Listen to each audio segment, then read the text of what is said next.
Everyone has their very own story, some being more exciting than others and some longer than others, but many are still being written. Mr. Joseph Carl Yochum's story illustrates a profound commitment to duty, resilience in the face of adversity, and unwavering dedication to serving his country. From his humble enlistment during World War II to his fearless service in the Korean War, Yochum's story is one of courage, sacrifice, and relentless pursuit of excellence. Enlisting at a young age of 17, he embarked on a life-changing path within the United States Navy. He underwent rigorous training including the Navy V-12 program at Duke University. After being there for 16 months learning how to become an officer for the Amphibious Force Fleet, he then went to a midshipman school at Northwestern University where he got commissioned as a lieutenant in a Navy Reserve. Commissioned as a lieutenant, Mr. Yochum mainly served on an LST as a duty officer, gunnery officer, and a first lieutenant, where he would complete tasks like clearing the ship, lowering the anchors, and making sure everything worked properly.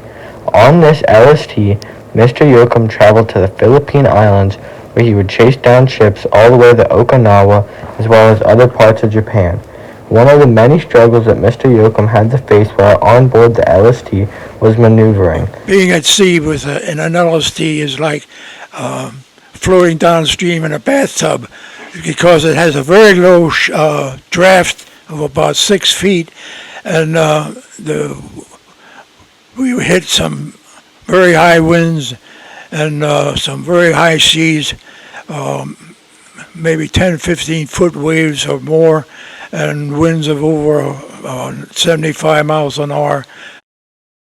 These conditions caused many people to become very seasick for the duration of the voyage between the treacherous waters, causing conflict aboard an LST, having to watch out for mines left from World War I, as well as dealing with the struggles of hurricanes and typhoons.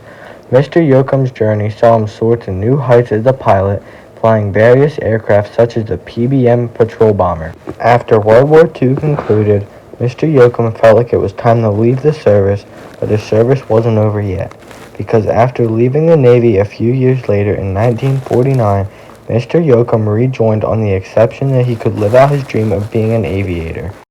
I decided I had always wanted to fly in the Navy, that I would try that, and I had to pass tests again and flight physicals, and I passed all that, and then I got orders to report to the Naval Air Training Command in Pensacola, Florida. In order for Mr. Yochum to become an aviator, he had to go through Naval Air Training in Pensacola, Florida.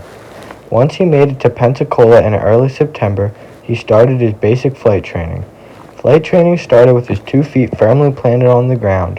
After 6 weeks of a crash course where he learned aerial navigation and survival skills, he was sent to the Dilbert Dunker, a pool of water where they had what they call a Dilbert Dunker.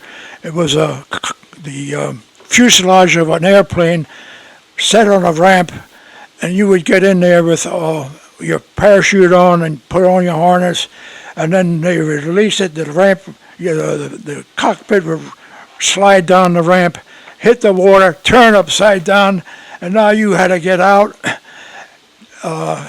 You had to release your harness and parachute, get out and swim. Took off your trousers and tied them in knots and threw them over your head, filled them up with air, made wings out of them, and you swam over to a life raft and climbed on a life raft.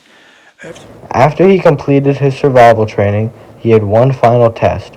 For this test, he was taken about a mile offshore and he had to swim back and then spend the rest of the night on the beach. They would then pick him up in the morning. After he completed all the training, he was able to start flying. The first plane he learned to fly was the S&G plane. When he finished basic flight training, they sent him to advanced training. For the advanced training, I flew the PBM, which is patrol bomber. PB stands for patrol bomber, and M stands for Martin. Glenn Martin was a manufacturer. It was a seaplane with 2 engines. One of the other planes Mr. Yochum flew in advanced training was the DC-4s. At the end of Mr. Yochum's flight training, he was qualified for the USS Wright, the PBM, and a DC-4, also known as the RD-4. Mr. Yochum had one more step before he was able to enter combat. He had to complete one final training just learning to fly the PBM because that was Mr. Yochum's main plane during the Korean War. In this training, they taught him how to take off from a ramp instead of a runway. They also would teach him the marine navigation rules because when he was in the waters, he was classified as a boat, not a plane, so he had to follow those rules, such as giving way to special kinds of ships. Mr. Yochum finished his training after a few short years, and he was now eligible to fight in the war. Mr. Yochum completed a total of 24 combat missions throughout his time serving in the Korean War. Most of the flights that Mr. Yochum conducted during the war were only routine flights where he would fly around and make sure everything was going smoothly. In fact, Mr. Yochum's very last mission in the military was a simple routine flight. At the very end of Mr. Yochum's service, he had earned various medals such as the Notorious Air Medal as well as the Korean War Medal. Both of these medals were awarded for showing immense bravery throughout both World War II and the Korean War. Sadly, by this point, Mr. Yochum was diagnosed with Meniere's, and he wasn't able to add to his 22 years of service. Even after saying farewell to his naval career, Yochum's courage split, continuing to shine as he embarked on a new chapter of service in engineering and computer programming, leaving an indelible mark on projects ranging from aerospace endeavors to advancements in criminal justice systems. Yochum's enduring gratitude for his service and the opportunities it bestowed upon him serves as a testament to the immense impact of his military journey. Throughout triumph and adversity, Joseph Carl Yochum's story stands as a beacon of honor, embodying the noble ideas of dedication, sacrifice, and service to the nation.